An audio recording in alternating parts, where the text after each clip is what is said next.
is just an illusion. There's nothing great about these waves that are popping up through here. I don't know how y'all can see them, but they're not about to deter me. They are not about to make me continue to be a loose natural.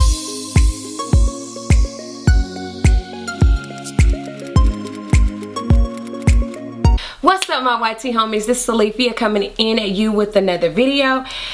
And I need to get out of here and go to work, but I said I wanted to record this video this morning, so that is what I'm about to do with my whole entire life. Record this video this morning.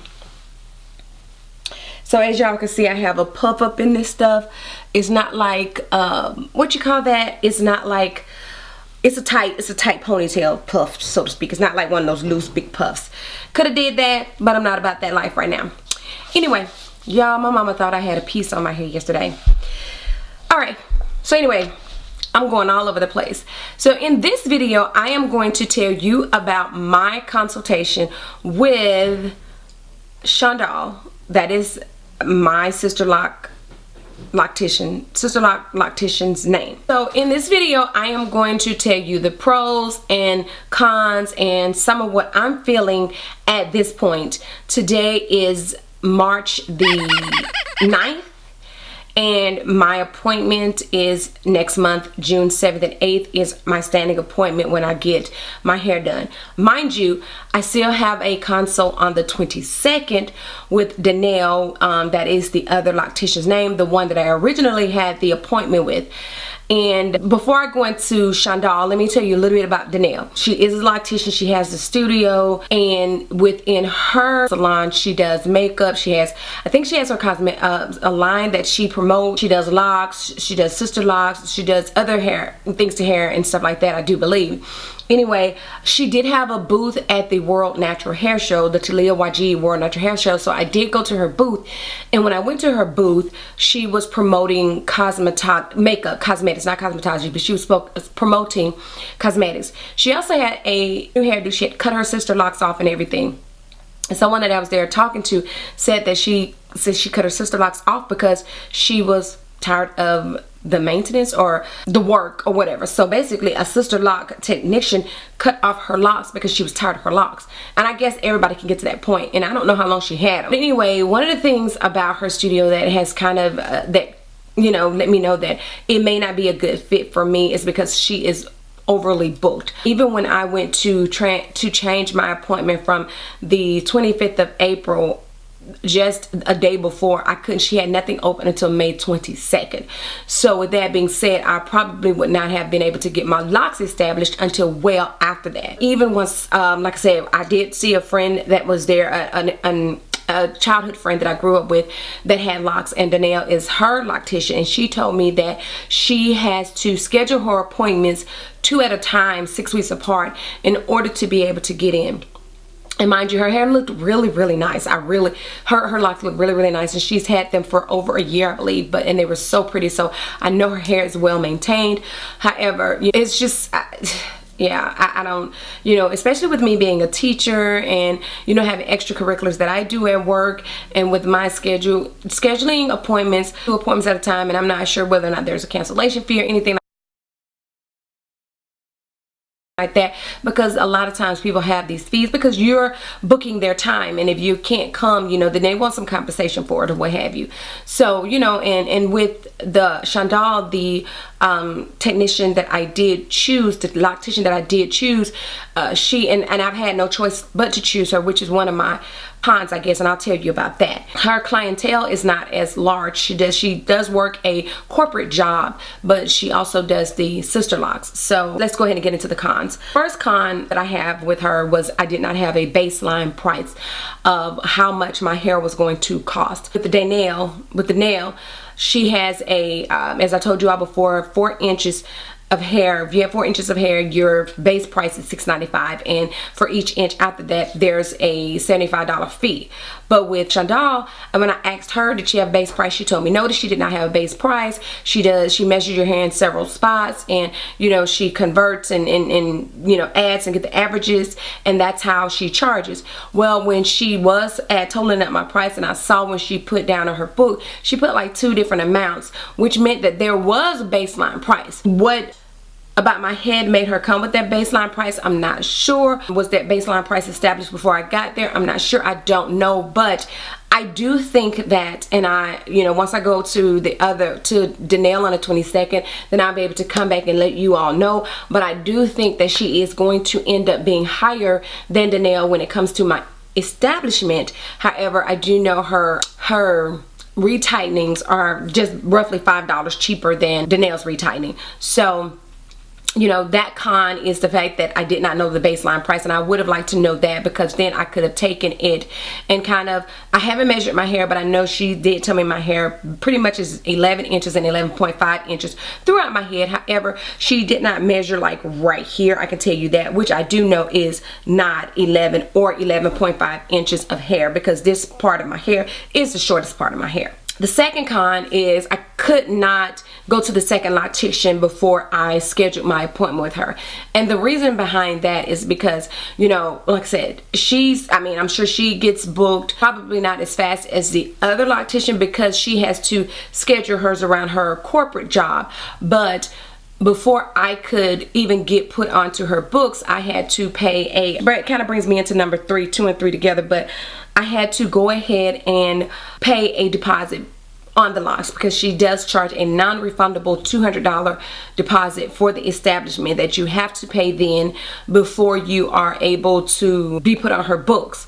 So that meant if I had waited, I could have possibly lost that appointment. So therefore, because I'm so adamant and know what I want and know my timing, I had to go ahead and get on her books, which meant I had to go ahead and pay that $200 establishment, that $200 non-refundable booking fee, so to speak, which does go to, towards you getting your hair done. So the $45 consultation fee as well as the $200 non-refundable fee does go towards my hair being established. So that does go there, so I don't lose that money.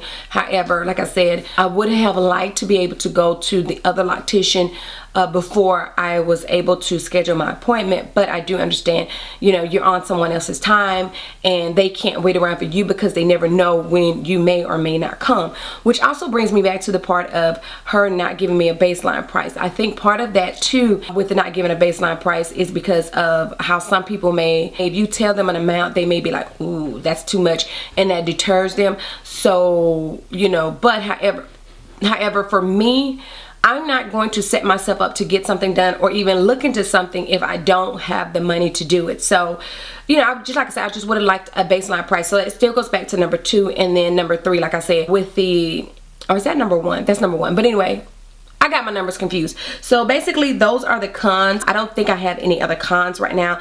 Like I said, I did not have an idea of a baseline price, having to go ahead and book my appointment before I was able to go to the other loctician, and having to pretty much go ahead and pay that $200 non-refundable deposit.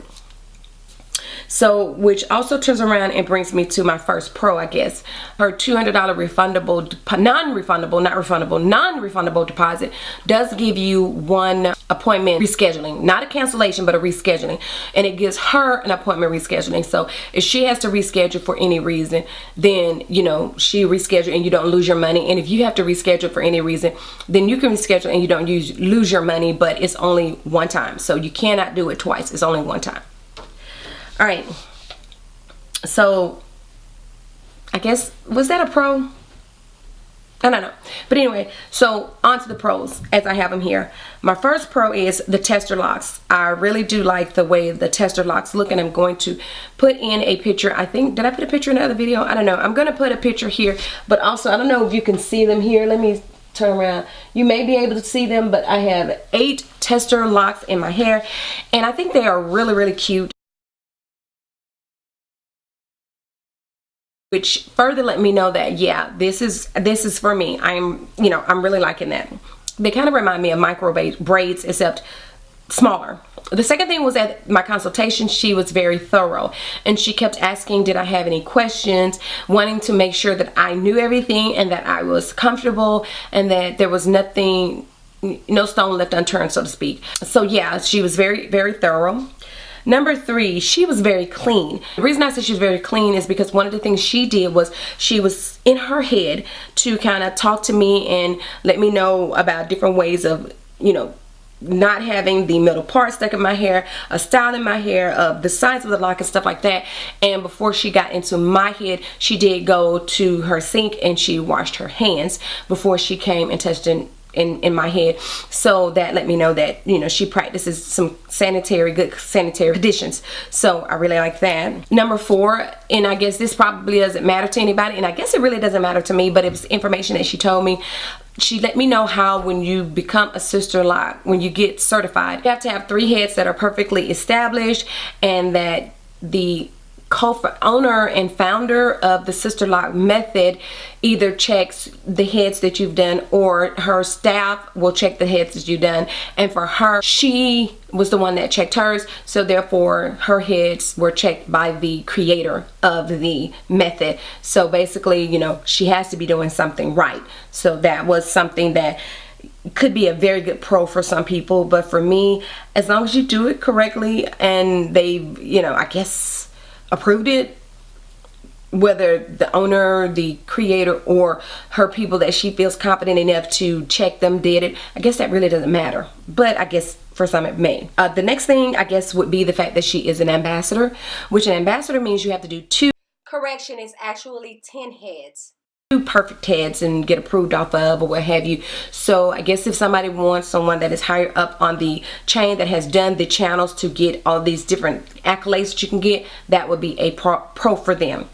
So I guess that kind of goes with the last one. Number 5 is she has a clientele of 47 people, and her clientele is growing, which lets me know that even though it's 47 and that it is growing right now, it's probably not too much that she can't handle, which pretty much basically means that the other 47, those 47 have already been established and they have to come back for retightenings. So I am not competing with people that are trying to get established at this point, but I'm sure it's coming. Number 6, I could tell that she's very passionate about the Sisterlock method and doing Sisterlocks. She has Sisterlocks herself, and she has 2 daughters that have Sisterlocks as well.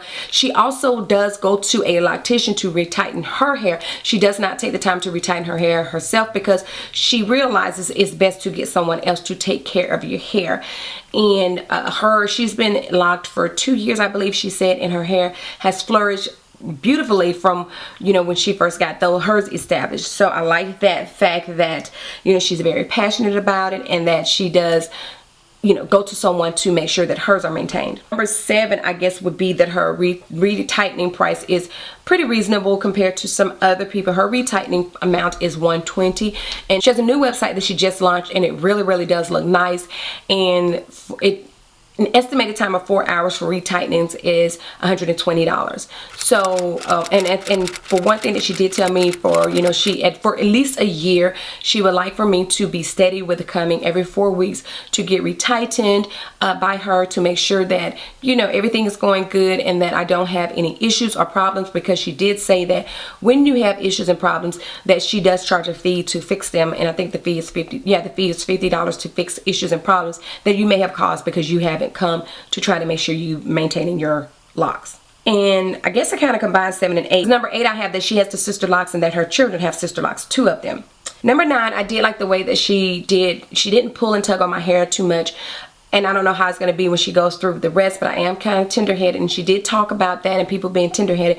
But the one thing about me is I'm tender-headed, but I'm not tender-headed to the point where I don't want my hair done when I'm getting my hair done, if that makes sense. Some people can do too much and all that and be all over the place, and it's like makes it tedious, makes it hard for you to do their hair. And I know that because I do hair as well myself, but it's not to the point to where, you know, I was interfering with what she was doing or interfering with myself. Number 10, she tried, I think, with the locks, she tried several different locking patterns to see which one would be best for my hair, because there are several different locking patterns that you could do with someone's hair. 4-point, 3-point, counterclock. Yeah. Number 11, she explained to me what to do when it comes to itchy scalp, meaning, you know, making sure I maintain my water level, and saying that, you know, making sure that I don't put products in my hair that could be counterintuitive to me getting the locks and all that kind of stuff. to my hair locking and all that kind of stuff. So, you know, like I said, once again, she was very, very, very thorough with talking to me about it. Now I'm going to go ahead. Going to go ahead and wrap this up and just kind of touch bases. I did say on the last video I was going to touch bases on my color. So with my color in my hair, let me show y'all what I use. So for the color in my hair, I did use these L'Oreal Techniques color highlights. I used this, and I used the 30 Developer. I think that's what it is. Hold on. Yeah, I used the 30 volume developer, and I did get this from Sally's. And when I colored my hair, I did not color the root because I felt like if I colored the root of my hair, then it might be too much. However, now looking at my hair, I wish I had colored the roots. So this weekend, I think I am going to go ahead and redo this again with focusing on the root. I am going to put some on the end to brighten the ends up just a little bit more, but focus more on the roots because I really do like the color. And then the last thing I'm going to touch bases on really quick before I get out of here are reasons why I knew, but these reasons have just reiterated why I am ready to lock my hair. Number one, I haven't been having hair envy. One of the things I can do when someone has their hair straight, or when someone has their hair in a certain style and their curls are looking a certain way, I can have a bit of hair envy. I've been seeing people's hair and I'm like, okay, that's cute, but baby, I'm ready for this to be locked up. Number two, wearing weave. Like I said before, I have worn weave way more times than I wore it in the past, and that's just not me. That's not my thing. I have no problem with people that choose to wear weaves, but for me, just wearing weaves and extensions is not my thing. It's not my niche, and so I'm over that. Number three, I am ready for a low maintenance hairstyle. Now I know some people, like I said at the beginning of the video, the other technician, loctician, said she changed her hair because she was, you know, kind of tired of it. But for me, all I have to do is shampoo my hair and go to somebody to get it retightened. That's low maintenance. Get up and shake and go and all that kind of stuff. That's low maintenance. Number four is my sleep. When my hair is, you know, I have to style it or whatever, I have to get up a little early. I get up early anyway, but depending on how I have to do my hair, I have to get up even earlier. And I would, you know, I don't have time for that. I need my sleep. Alright, so I think that is just about it for this video. I'm gonna go ahead and get up out of here. So like I said, all in all, I think I've made a good decision. I don't, you know, for the first few days I had, I guess you could say, buyer's remorse. Even though I hadn't gone through with it already, I kind of had buyer's remorse because I kind of was feeling some type of way about the not having, you know, the baseline price and having to go ahead and schedule and put the money down. I kind of was having a little bit of anxiety, so to speak, about it, because I kind of, like I said, I just kind of felt like you know, things were not a little bit straightforward. But then I had to think about, and I kind of talked to P, and we kind of, you know, discussed why it could have been that a baseline price was not given to me and all that kind of stuff. So with that being said, yeah, I can kind of understand why, you know, you kind of want to get people to come and actually see you and get the feel of you and learn your style, learn your technique before they automatically hear the price and say, oh, no. Because at the end of the day, Sisterlocks establishment is higher, you know, unless you're getting a trainee. It's pretty much high regardless to who you go to. So with that being said, yeah, I've talked long enough. I'm going to go ahead and get out of here and go to work. And so until the next time, in the between time, you ladies and gentlemen, be safe. Oh yeah, don't forget to like, comment, subscribe, and share this video across all your social media sites. So until the next time, in the between time, you ladies and gentlemen, be safe. And I will do what? Catch you on the flip side. Bye.